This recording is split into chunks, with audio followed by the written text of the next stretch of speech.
आप देख रहे हैं न्यूज़ नाउ 24/7 ताज़ा खबरों के लिए हमारे साथ बने रहें। प्रधानमंत्री नरेंद्र मोदी गुजरात के 3 दिवसीय दौरे पर हैं। 10 जनवरी की रात पीएम मोदी सोमनाथ मंदिर पहुंचे और ओमकार मंत्र के जाप में शामिल हुए। इस दौरान उन्होंने मंदिर परिसर में आयोजित भव्य ड्रोन शो भी देखा।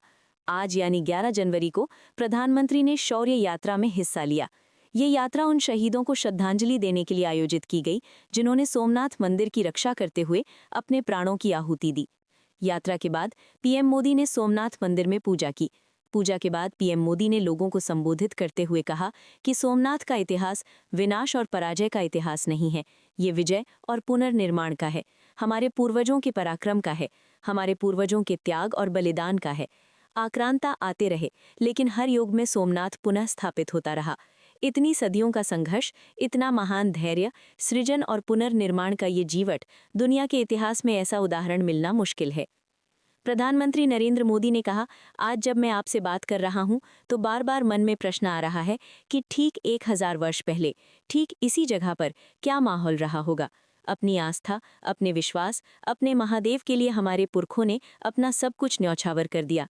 1000 साल पहले वो आक्रांता सोच रहे थे कि हमें जीत लिया, कि आज 1000 साल बाद भी सोमनाथ महादेव के मंदिर पर फहरा रही ध्वजा पूरी सृष्टि का आह्वान कर रही है कि हिंदुस्तान की शक्ति क्या है, उसका सामर्थ्य क्या है।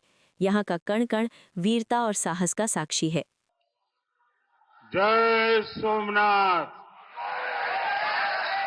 जय सोमनाथ,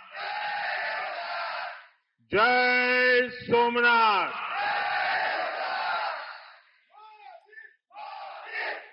गुजरात के लोकप्रिय मुख्यमंत्री श्री भूपेंद्र भाई पटेल, ऊर्जावान युवा उप मुख्यमंत्री हर्ष संघवी जी, गुजरात सरकार में मंत्री जीतूभाई वाघाणी, अर्जुन भाई मोढवाडिया, डॉक्टर प्रद्युम्न वाजा, कौशिक भाई वेकरिया, सांसद राजेश भाई, अन्य महानुभाव, देवी और सज्जनों, आज देश के कोने कोने से लाखों लोग जुड़े हैं हमारे साथ। उन सबको भी मेरी तरफ से जय सोमनाथ। साथियों, ये समय अद्भुत है, ये वातावरण अद्भुत है, ये उत्सव अद्भुत है। एक और स्वयं देवादिदेव महादेव, दूसरी ओर समुद्र की विशाल लहरें, सूर्य की किरणें, मंत्रों की ये गूंज, आस्था का ये उफान, और इस दिव्य वातावरण में भगवान सोमनाथ के आप सब भक्तों की उपस्थिति, ये इस अवसर को दिव्य बना रही है, भव्य बना रही है। और मैं इसे अपना बहुत बड़ा सौभाग्य मानता हूं कि सोमनाथ मंदिर ट्रस्ट के अध्यक्ष के रूप में मुझे सोमनाथ स्वाभिमान पर्व में सक्रिय सेवा का अवसर मिला है।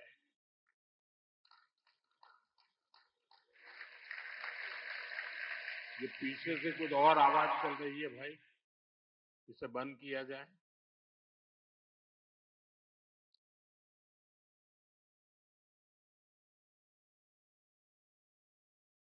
बहत्तर घंटों तक अनवरत ओमकार का नाद, 72 घंटों का अनवरत मंत्रोच्चार। और मैंने देखा कल शाम को 1000 ड्रोन्स द्वारा वैदिक गुरुकुलों के 1000 विद्यार्थियों की उपस्थिति, सोमनाथ के 1000 वर्षों की गाथा का प्रदर्शन, और आज 108 अश्वों के साथ मंदिर तक शौर्य यात्रा, मंत्रों और भजनों की अद्भुत प्रस्तुति, सब कुछ मंत्र मुग्ध कर देने वाला है। इस अनुभूति को शब्द अभिव्यक्त नहीं कर सकते। इसे केवल समय ही संकलित कर सकता है। इस आयोजन में गर्व है, गरिमा है, गौरव है, और इसमें गरिमा का ज्ञान भी है। इसमें है वैभव की विरासत, इसमें है आध्यात्म की अनुभूति, अनुभव है, आनंद है, आत्मीयता है, और सबसे बढ़कर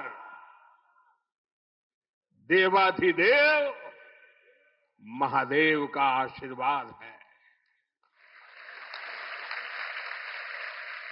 आइए मेरे साथ बोलिए, नमः पार्वती पतये हर हर महादेव।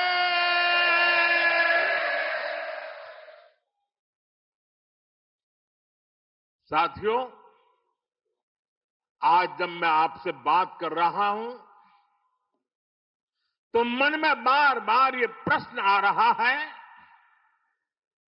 कि ठीक 1000 साल पहले ठीक इसी जगह पर जहां आप बैठे हैं, क्या माहौल रहा होगा।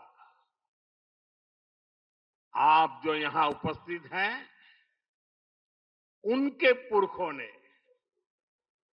आपके पुरखों ने, हमारे पुरखों ने जान की बाजी लगा दी थी अपनी आस्था के लिए,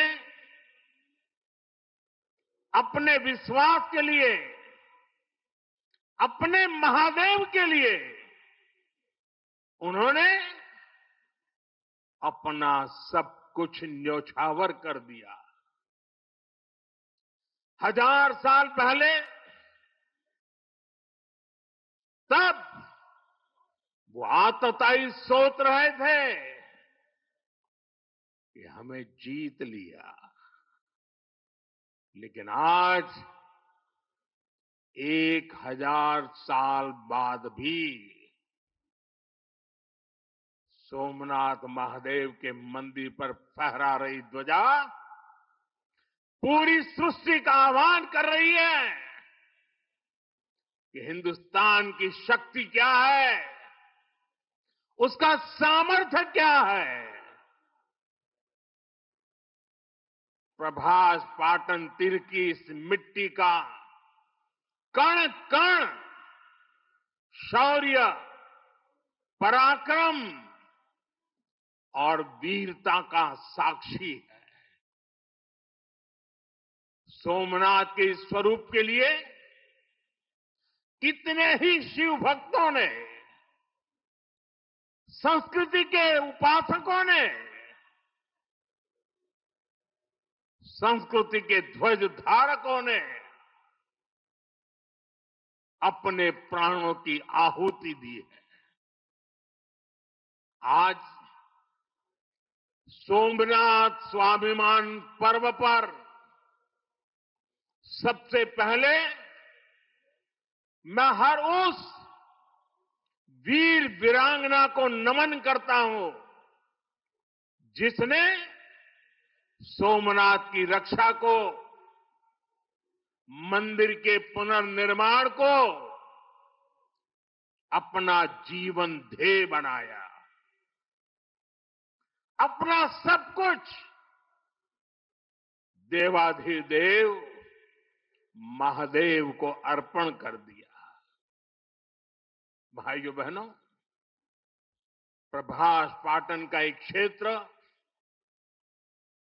भगवान शिव का अपना क्षेत्र तो है। इसकी पवित्रता भगवान श्री कृष्ण से भी जुड़ी है।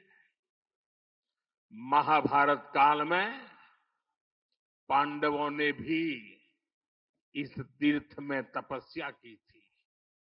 इसलिए ये अवसर भारत के अनगिनत आयामों को नमन करने का भी अवसर है।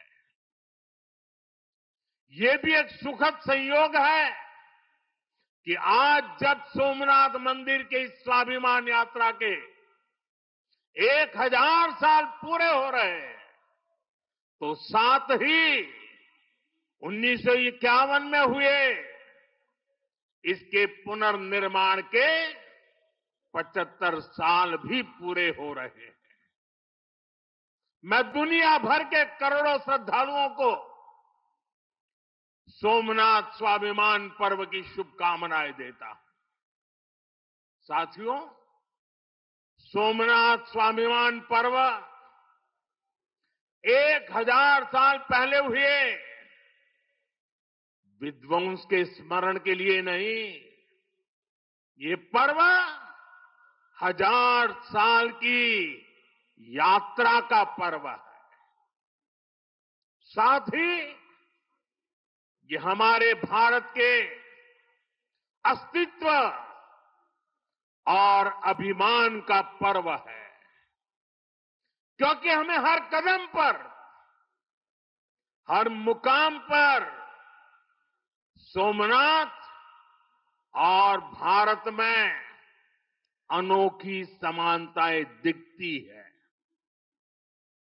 जैसे सोमनाथ को नष्ट करने के एक नहीं अनेकों प्रयास हुए, दुष्प्रयास हुए, उसी तरह विदेशी आक्रांताओं द्वारा कई सदियों तक भारत को खत्म करने की लगातार कोशिशें होती रही, लेकिन न सोमनाथ नष्ट हुआ और न ही भारत नष्ट हुआ।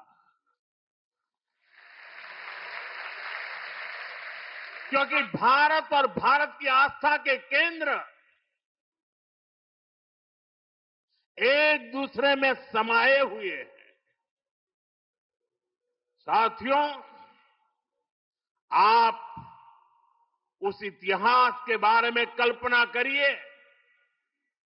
आज से 1000 साल पहले सन 1026 में सबसे पहले गजनी ने सोमनाथ मंदिर को तोड़ा। उसे लगा उसने सोमनाथ का वजूद मिटा दिया, लेकिन कुछ वर्षों के भीतर भीतर सोमनाथ का पुनर्निर्माण हो चुका था।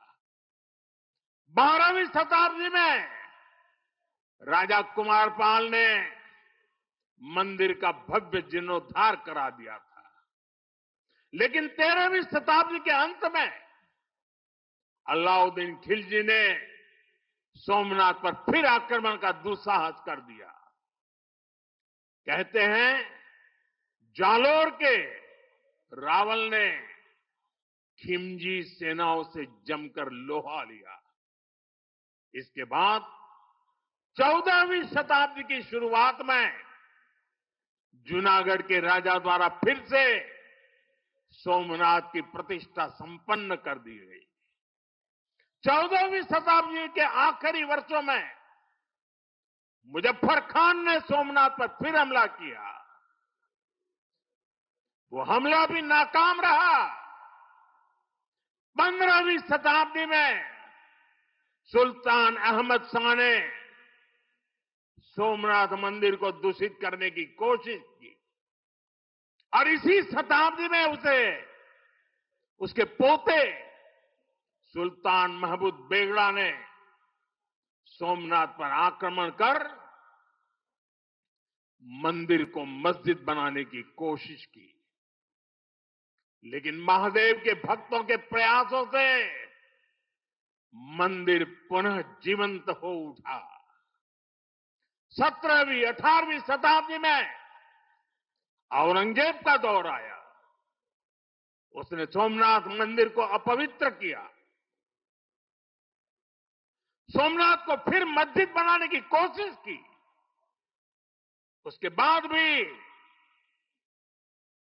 अहल्याबाई होलकर ने नए मंदिर की स्थापना कर सोमनाथ को एक बार फिर साकार कर दिया।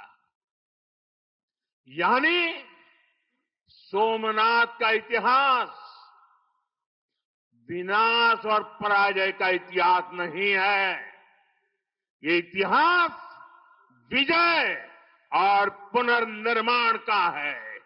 हमारे पूर्वजों के पराक्रम का है। हमारे पूर्वजों के त्याग और बलिदान का है। आतताई आते रहे। मजहबी आतंक के नए नए आक्रमण होते रहे, लेकिन हर युग में सोमनाथ पुनः पुनः स्थापित होता रहा। इतनी सदियों तक का संघर्ष, इतना लंबा प्रतिकार, इतना महान धैर्य, सृजन और पुनर्निर्माण का ऐसा जीवन, ये सामर्थ्य अपनी संस्कृति में ऐसा विश्वास और ऐसी आस्था दुनिया के इतिहास में ऐसा उदाहरण मिलना मुश्किल है।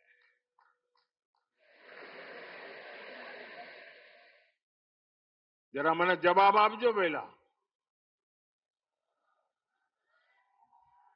આપણે આપણા પૂર્વજોના પરાક્રમનું પુણ્ય સ્મરણ કરવું જોઈએ કે ના કરવું જોઈએ? આપણા પૂર્વજોએ કરેલા પરાક્રમમાંથી પ્રેરણા લેવી જોઈએ કે નહીં લેવી જોઈએ? એવો કોઈ દીકરો હોય, એવા કોઈ સંતાન હોય કે જે પોતાના પૂર્વજોને ભૂલવા માટેના નાટક કરે? भाइयों बहनों, जब गजनी से लेकर औरंगजेब तक तमाम आक्रांता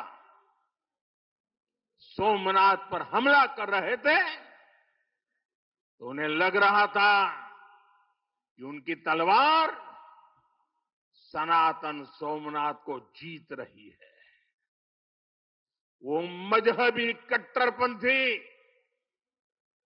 ये नहीं समझ पाए कि जिस सोमनाथ को वो नष्ट करना चाहते हैं, उनके नाम में ही सोम अर्थात अमृत जुड़ा हुआ है। उसमें हलाहल को पीकर भी अमर रहने का विचार जुड़ा है। उसके भीतर सदा शिव महादेव के रूप में वो चैतन्य शक्ति प्रतिष्ठित है, जो कल्याण कारक भी है और प्रचंड तांडवः शिवः, ये शक्ति का स्रोत भी है। भाइयों बहनों, सोमनाथ में विराजमान महादेव, उनका एक नाम मृत्युंजय भी है। मृत्युंजय, जिसने मृत्यु को जीत लिया हो, जो स्वयं काल स्वरूप है। यतो जायते पाल्यते येन विश्वम, तमीस भजे लियते यत्र विश्वम। अर्थात ये सृष्टि उन्हीं से उत्पन्न होती है, उन्हीं में लय हो जाती है। हम मानते हैं त्वमेको जगत व्यापको विश्व रूप, यानी शिव पूरे जगत में व्याप्त है। इसलिए इस हम कण कण, कंकड़ कंकड़ में भी उस शंकर को देखते हैं। फिर कोई उन शंकर के कितने स्वरूपों को नष्ट कर सकता है? हम तो वो लोग हैं जो जीव में भी शिव को देखते हैं। उनसे हमारी आस्था को कोई कैसे डिगा सकता था? और साथियों, ये समय चक्र है कि सोमनाथ को ध्वस्त करने की मंशा लेकर आए मजहबी आतताई आज इतिहास के कुछ पन्नों में सिमट कर रह गए हैं। और सोमनाथ मंदिर उसी विशाल समंदर के किनारे गगनचुंबी धर्म ध्वजा को थामे खड़ा है। सोमनाथ का ये शिखर मानव उद्घोष कर रहा है, चंद्रशेखरम आश्रय मम किम करिष्यति वै यमः।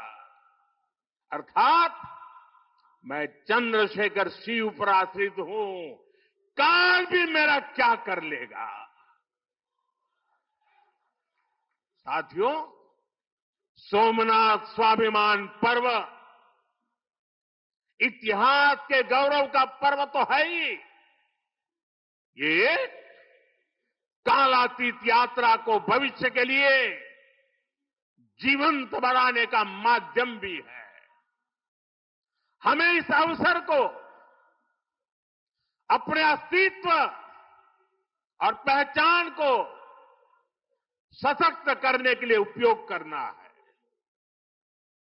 आप भी देखते हैं, अगर कहीं किसी देश के पास कुछ 100 साल पुरानी विरासत होती है, वो देश उसे अपनी पहचान बनाकर दुनिया के सामने प्रस्तुत करता है। वहीं भारत के पास सोमनाथ जैसे हजारों साल पुराने पुण्य स्थान है। ये स्थान हमारे सामर्थ्य, प्रतिरोध और परंपरा के पर्याय रहे हैं। लेकिन दुर्भाग्य से आजादी के बाद गुलामी की मानसिकता वाले लोगों ने उनसे पल्ला झाड़ने की कोशिश की। उस इतिहास को भुलाने के कुत्सित प्रयास हुए। हम जानते हैं, सोमनाथ की रक्षा के लिए देश ने कैसे कैसे बलिदान दिए थे। रावल कन्नड़े जैसे शासकों के प्रयास, वीर हमीर जी गोहिल का पराक्रम, बेगड़ा भील का शौर्य, ऐसे कितने ही नायकों का इतिहास सोमनाथ मंदिर से जुड़ा है। लेकिन दुर्भाग्य से इन्हें कभी उतना महत्व नहीं दिया गया, बल्कि आक्रमण के इतिहास को भी कुछ इतिहासकारों और राजनेताओं द्वारा व्हाइट वॉश करने की कोशिश की गई। मजहबी उन्माद की मानसिकता को केवल साधारण लूट बताकर ढंकने के लिए किताबें लिखी गई। सोमनाथ मंदिर एक बार नहीं, बार बार तोड़ा गया। अगर सोमनाथ पर आक्रमण केवल आर्थिक लूट के लिए हुए होते तो 1000 साल पूर्व पहली बड़ी लूट के बाद रुक गए होते, लेकिन ऐसा नहीं हुआ। सोमनाथ के पवित्र विग्रह को तोड़ा गया, बार बार मंदिर का स्वरूप बदलने की कोशिश हुई और हमें पढ़ाया गया कि सोमनाथ को लूट के लिए तोड़ा गया था। नफरत, अत्याचार और आतंक का असली क्रूर इतिहास हमसे छिपाया गया। साथियों, हमने धर्म के प्रति ईमानदार कोई भी व्यक्ति ऐसी कट्टरपंथी सोच का समर्थन नहीं करेगा, लेकिन तुष्टीकरण के ठेकेदारों ने हमेशा इस कट्टरपंथी सोच के आगे घुटने टेके। जब भारत गुलामी की बेड़ियों से मुक्त हुआ, जब सरदार वल्लभ भाई पटेल ने सोमनाथ के पुनर्निर्माण की शपथ ली, तो उन्हें भी रोकने की कोशिश की गई। 1951 में तत्कालीन राष्ट्रपति डॉक्टर राजेंद्र प्रसाद के यहां आने पर भी आपत्ति जताई गई। उस समय सौराष्ट्र के सर्वाधिक मशहूर हमारे जाम साहब महाराजा दिग्विजय सिंह जी आगे आए थे। भूमि अधिग्रहण से लेकर सुरक्षा व्यवस्था तक उन्होंने राष्ट्रीय गौरव को सबसे ऊपर रखा था। उस दौर में सोमनाथ मंदिर के लिए जाम साहब ने 1 लाख रुपए का दान दिया और उन्होंने ट्रस्ट के प्रथम अध्यक्ष के रूप में बड़ी जिम्मेदारी निभाई। भाइयों बहनों, दुर्भाग्य से आज भी हमारे देश में वो ताकतें मौजूद है, पूरी तरह सक्रिय है, जिन्होंने सोमनाथ पुनर्निर्माण का विरोध किया। आज तलवारों की जगह दूसरे कुत्सित तरीकों से भारत के खिलाफ षड्यंत्र हो रहे हैं और इसलिए हमें ज्यादा सावधान रहना है। हमें खुद को शक्तिशाली बनाना है, हमें एक रहना है, एकजुट रहना है, ऐसी हर ताकत को हराना है जो हमें बांटने की साजिश से रच रही है। साथियों, जब हम अपनी आस्था से जुड़े रहते हैं, अपनी जड़ों से जुड़े रहते हैं, पूरे स्वाभिमान के साथ अपनी विरासत का संरक्षण करते हैं, अपनी विरासत के प्रति सजग रहते हैं, तो हमारी सभ्यता की जड़ें भी मजबूत होती है। और इसलिए पिछले 1000 वर्षों की यात्रा हमें अगले 1000 वर्षों के लिए तैयार रहने की प्रेरणा देती है। साथियों, राम मंदिर प्राण प्रतिष्ठा के ऐतिहासिक अवसर पर मैंने भारत के लिए 1000 साल का विराट स्वप्न सामने रखा था। मैंने देव से देश के विजन के साथ आगे बढ़ने की बात कही थी। आज देश का सांस्कृतिक पुनर्जागरण करोड़ों देशवासियों में नया विश्वास बढ़ रहा है। आज हर देशवासी के मन में विकसित भारत को लेकर एक भरोसा है। आज 140 करोड़ भारतीय भविष्य के लक्ष्यों को लेकर संकल्पित है।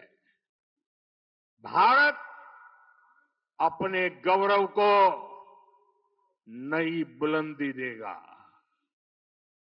हम गरीबी के खिलाफ अपनी लड़ाई में जीतेंगे। हम विकास की नई ऊंचाइयों को छुएंगे। पहले दुनिया की तीसरी बड़ी अर्थव्यवस्था बनने का लक्ष्य, फिर उसके आगे का सफर, देश अब इसके लिए तैयार हो चुका है। और सोमनाथ मंदिर की ऊर्जा हमारे इन संकल्पों को आशीर्वाद दे रही है। साथियों, आज का भारत विरासत से विकास की प्रेरणा लेकर आगे बढ़ रहा है। सोमनाथ में भी विकास भी विरासत भी, ये भावना निरंतर साकार हो रही है। आज एक और सोमनाथ मंदिर का सांस्कृतिक विस्तार, सोमनाथ संस्कृत यूनिवर्सिटी की स्थापना, माधवपुर मेले की लोकप्रियता और उसके रंग, इनसे हमारी विरासत मजबूत हो रही है। गिर लायन के संरक्षण से इस क्षेत्र का प्राकृतिक आकर्षण बढ़ रहा है, तो वहीं प्रभास पाटन क्षेत्र के विकास के नए आयाम भी गढ़े जा रहे हैं। केशोद एयरपोर्ट का विस्तार किया जा रहा है। इससे देश विदेश से श्रद्धालु सीधे सोमनाथ तक पहुंच सकेंगे। अहमदाबाद से वेरावल वंदे भारत ट्रेन की शुरुआत से तीर्थयात्रियों और पर्यटकों का समय कम हुआ है। इस क्षेत्र में यात्रा धाम सर्किट का विकास भी किया जा रहा है। यानी आज का भारत आस्था को स्मरण करने के साथ ही इंफ्रास्ट्रक्चर, कनेक्टिविटी और टेक्नोलॉजी के जरिए उसे भविष्य के लिए सशक्त भी कर रहा है। साथियों, हमारी सभ्यता का संदेश कभी किसी को पराजित करने का नहीं रहा, बल्कि जीवन को संतुलन में रखने का रहा है।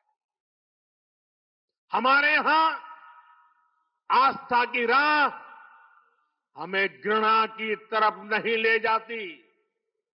हमारे यहां शक्ति हमें विनाश करने का अहंकार नहीं देती।